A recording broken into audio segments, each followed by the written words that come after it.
솔로몬은 두 집, 곧 하나님의 성전 그리고 자신의 왕궁을 오늘 10절에 보니까 20년 만에 건축하였다라고 하죠. 6장 38절에 보면 하나님의 성전을 7년, 그리고 7장 1절에 보면 자신의 왕궁을 13년에 걸쳐서 건축하였다라고 합니다. 다윗의 소원이기도 하고 하나님의 약속이기도 하죠. 그 성전이 솔로몬에 의해서 완성된 것입니다. 솔로몬 이렇게 완성된 성전에 대해서 8장에 여호와께서 그의 입으로 내 아버지에게 말씀하신 것을 이제 그의 손으로 이루셨다다 라고 고백합니다. 왜 이 고백이 중요하냐면요, 솔로몬이 하나님 앞에서 자신의 그 정체성에 대한 이야기를 하고 있기 때문에 그렇습니다. 자신이 이룬 게 아니에요. 누가 봐도 솔로몬이 한 거죠. 그런데 솔로몬은 아버지께서 마음을 품은 것을 하나님께서 인정하셔서 친히 하나님이 이루신 것이다 라고 솔로몬은 그렇게 고백을 하거든요. 8장 15절에. 그렇게 고백하며 하나님께 찬양과 영광 송축해 드립니다. 이렇게 해서 완공된 성전, 그 이후에 오늘 본문에 보면 솔로몬이 취해야 될 두 가지의 약속에 대한 태도를 말씀해 주시고 있습니다. 첫 번째는 솔로몬이 하나님 말씀을 반드시 지켜야 될 것에 대해 말씀하고 계시고요. 또 하나는 두루왕 히람에 대해 한 약속을 반드시 지켜야 될 것에 대해서 이야기를 하고 있어요. 하나님의 약속의 신실함에 의해서 성전이 건축되었잖아요.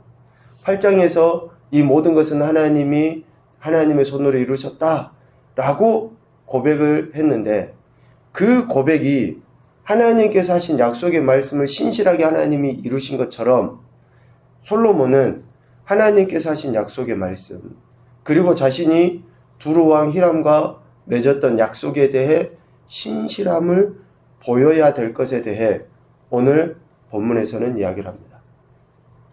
첫 번째, 솔로몬은 반드시 하나님의 말씀을 지켜야 됩니다. 성전을 건축하고 봉헌할 때 하나님이 솔로몬에게 나타나셔서 말씀하시죠. 오늘 2절에 보면 그 하나님의 나타나심이 꼭 언제와 같습니까? 기브온 산당에서 1000번제를 드릴 때에 하나님이 솔로몬에게 나타나셨을 때의 그 모습과 똑같아요. 그때 나타나셨던 하나님이 오늘 성전을 건축하고 봉헌한 이후에 다시 하나님께서 솔로몬에게 나타나시죠. 기브온 산당에서 솔로몬에게 나타나셔서 하셨던 말씀이 3장 14절의 말씀이거든요. 네가 만일 내 아버지 다윗이 행함같이 내 길로 행하며 내 법도와 명령을 지키면 내가 또 내 날을 길게 하리라. 그렇게 하나님께서 3장에서 분명히 약속하셨던 말씀이 오늘 4절부터 9절까지 하나님이 그때 하셨던 말씀하고 똑같이 지금 솔로몬에게 다시 말씀하시는 거죠. 그 말씀을 다시 상기시켜 주십니다. 왜 그렇습니까? 반드시 지켜야 되기 때문에 그렇습니다. 우리 인간적인 생각은 그럴 법하잖아요. 이미 하나님이 3장에서 네가 내 명령을 지키고 법도를 지켜라, 그렇게 명령하셨다면 이제 성전도 건축하고 뭔가 솔로몬이 하나님 앞에 드릴 것도 있고 많이 드릴 것도 있고 더 솔로몬의 이름을 나타내 보인 그 상황에서 하나님이 다른 약속의 말씀도 하실 수 있잖아요. 그런데 하나님이 기브온 산당에서 나타나셨을 때하고 똑같은 말씀으로 다시금 하나님의 명령, 법도, 규례를 지켜 행하면 네 날이 길어지고 왕위가 끊어지지 아니하겠다라고 하는 그 약속의 말씀을 다시 하신 것은 그만큼 솔로몬은 반드시 하나님의 말씀을 지켜야 되기 때문에 그렇다라는 것이죠. 이 명령을 통해 하나님은 솔로몬이 건축한 그 성전을 거룩하게 구별해 주시는 거예요. 자, 하나님께서 봉헌받은, 그러니까 솔로몬이 봉헌해서 올려드린 그 성전을 언약궤가 들어감으로 성전이라는 것이 드러났는데, 오늘 이 말씀, 기본 산당에서 선포하셨던 이 말씀을 다시 선포하심으로 인해서 솔로몬이 건축한 성전이 온전히 하나님의 것이다라고 하는 것을 다시금 상기시키시고 선포하시는 거죠.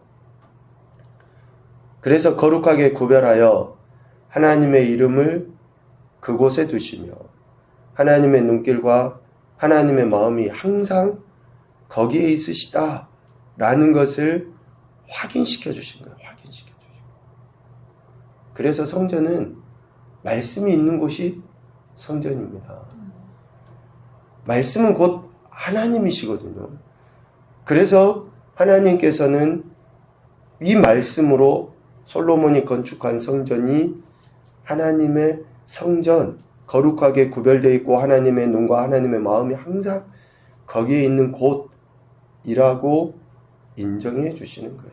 그러므로 솔로몬의 자손들은 하나님의 말씀을 듣고 순종해야 됩니다. 그렇지 않으면 오늘 7절, 9절까지 이야기하는 것처럼 하나님의 이름을 위하여 거룩하게 구별한 성전이라도 하나님 앞에서 하나님이 던져버리시고, 지금 이 대목을 여러분 자세히 한번 봐보십시오. 하나님께서 거룩하게 구별하여서 영원히 하나님의 이름을 그곳에 두시고 하나님의 눈길과 하나님의 마음이 항상 거기에 있다라고 말씀하시는데, 그렇게 하나님이 항상 마음을 두시고 눈길을 두시는 것은 건물로 만들어져 있는 성전 그 모습이 아니라 하나님의 말씀을 지키는 그들에 대해서 하나님이 지금 이야기하시는 거예요.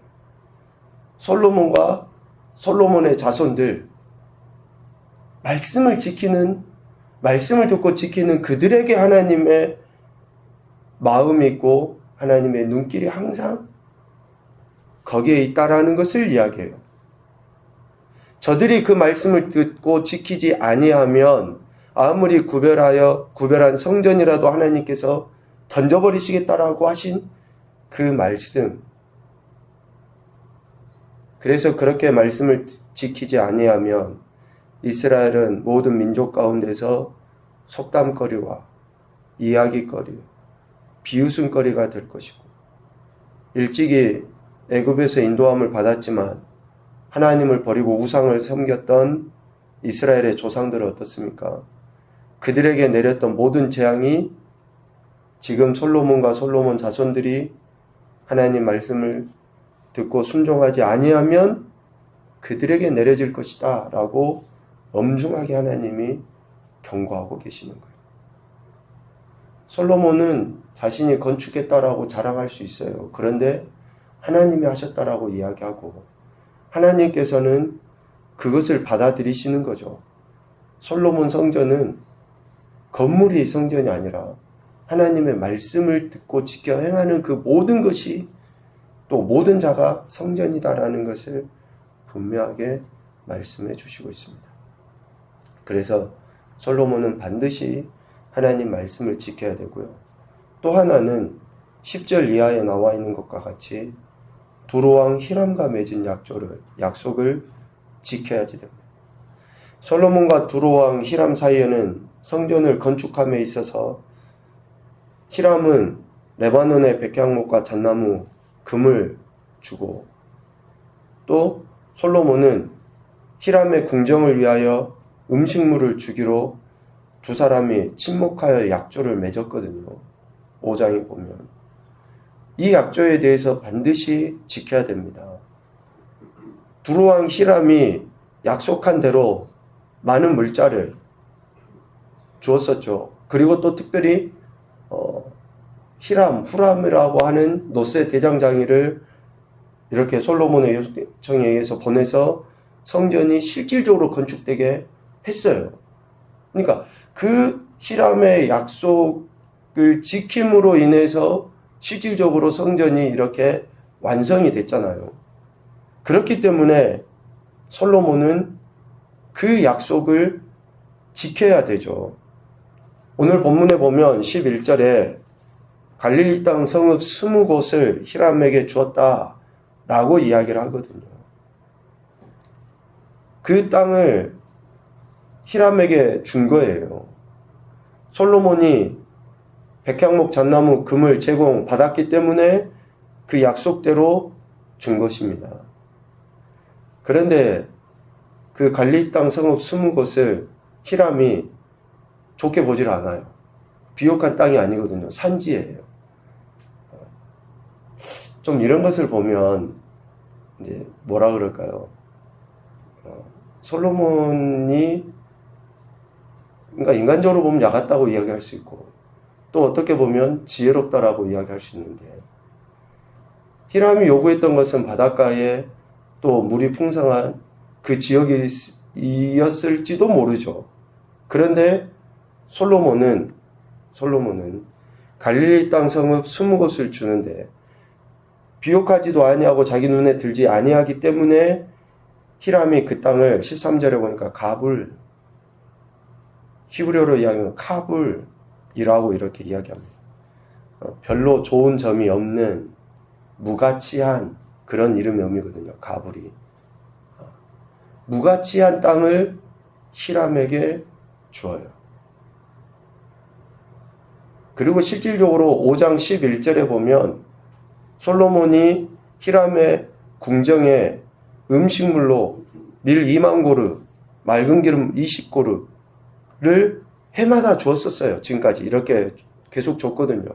그리고 갈릴리 땅 성읍 20곳을 준 거예요. 우리 생각에는 비옥한 땅을 히람이 요구한 대로 줘야 되는 것 아닌가, 그게 약속을 지키는 게 아닌가 생각하죠. 그러나 솔로몬은 밀이나 맑은 기름을 주었고 또 땅도 준 거예요. 좋은 땅과 좋지 않은 땅의 구분이 의미가 아닙니다. 하나님께서 약속하신 대로 이루신과 같이 솔로몬은 인간관계에서 맺은 약속을 지킨 거예요. 하나님의 약속의 말씀에 대한 순종이 우리에게 있어야 되는 것처럼 인간관계에 대한 약속도 우리가 순종함으로 지켜나가는 거죠. 이스라엘 백성들에게 나눠졌던 땅을 한번 생각을 해보십시오. 하나님께서 12지파에게 땅을 분배하실 때에 어느 민족, 어느 지파는 비옥한 땅을 주지만 어느 지파는 산악지대를 주시거든요. 그것은 받은 우리 입장에서는 왜 이 땅은 줬고 이 땅은 안 줬습니까? 라고 이야기하려는지 모르지만 하나님은 약속대로 땅을 주신 거예요. 솔로몬은 약속대로 히람과의 거래를 완성시켜 나간 거예요. 우리 인간의 생각이 아니라 약속대로 행하는 것이 중요하다라는 그 대목을 지금 이야기를 하고 있는 것입니다. 언약에 신실하신 하나님은 택함을 받은 백성이 하나님의 말씀에 귀를 기울여 듣고 순종함으로 모든 관계 속에 있는 이들에 대해서도 신실하기를 원하시는 거죠. 그래서 하나님 말씀에 대한 순종뿐만 아니라 인간관계에 대한 약속도 신실하게 지키기를 원하시는 거예요. 그렇지 않으면 하나님 앞에서 던져버림이 되고 많은 사람들의 비웃음거리가 되고 하나님의 영광을 가리우게 되는 거죠. 아무리 자기 보기에는 갑을 땅이라 할지라도 솔로몬에게 왜 당신 약속을 안 지킵니까? 라고 히람이 말을 못해요. 약속을 지켰으니까. 우리 생각이 아니라 약속에 대한 태도를 지금 솔로몬은 보였다. 그리고 오늘 이 말씀을 통해서 하나님께서는 성전이 완공된 이후 솔로몬이 반드시 지켜야 될 하나님과의 관계 안에서 인간관계 안에서 지켜야 될 약속에 대한 그 명령, 가르침을 오늘 말씀하시고 있다라고 볼 수 있겠습니다. 두 교훈을 생각을 해보겠는데요. 첫 번째는 하나님의 말씀에 대한 경청과 순종이 우리의 가치를 증명한다. 우리의 가치를 증명한다. 말씀에 대한 경청과 순종이 우리의 가치를 증명해 보입니다. 그리스도인이라는 것은 뭘로 나타내 보입니까? 성경책 들고 왔다 갔다 하면 그게 가치를 증명해 보이는 거예요. 말씀의 경청과 순종이 가치를 증명하는 거죠. 두 번째, 성전의 진정한 완성은 하나님의 말씀에 순종하여 신실함을 보일 때이다. 우리를 성령의 전이라고 하죠. 맞습니다. 성령 하나님이 우리 안에 거하셔요. 진짜 우리가 성령 하나님이 거하시는 성전이라고 하는 것은 우리가 하나님의 말씀에 순종하여 신실함을 보일 때예요. 예수님을 믿는다고는 하는데 그렇지 않으면 말씀을 듣지도 않고 순종도 안 하면 그것이 진정한 성전일까? 성령의 전일까? 심각한 문제죠. 세 번째, 내버려 두심을 당하지 않도록 비웃음거리가 되지 않도록 약속에 신실하자. 하나님께는 우리가 서원이라고도 표현하죠. 서원한 거 반드시 지켜야 됩니다. 인간관계에서 약속한 거 반드시 지켜야 되죠. 그렇지 못하면 손가락질 당하게 되고 비웃음거리가 되고 하나님께는 내버려 짐을 당하게 될 수도 있습니다. 참 엄중한 말씀이 아닌가 생각을 해보게 됩니다. 오늘도 저와 여러분에게 신실하신 하나님의 뜻하신 바대로 우리가 하나님의 말씀을 듣고 순종하는 그 신실함을 통해 하나님의 영광도 나타내시고 또 우리 관계 속에 있는 이들에게 하나님의 사랑을 나타내 보이시는 귀하고 복된 한날이 되시기를 주님의 이름으로 축복합니다. 아멘.